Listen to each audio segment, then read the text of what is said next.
ہارون آباد ریسکیو 1122 کی طرف سے 8 اکتوبر کے زلزلہ اور مختلف سانحات کے متاثرین سے اظہار یکجہتی کے لیے واک کا اہتمام کیا گیا، جس میں شہداء کے لیے سال ثواب اور لواحقین سے اظہار یکجہتی کیا گیا۔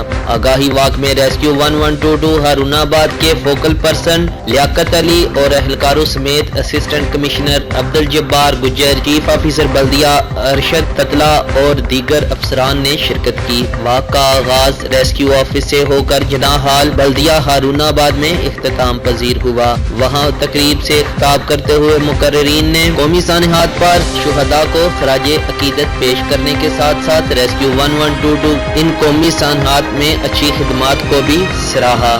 نیوز کے ساتھ ارشد علی غوری، ہارون آباد۔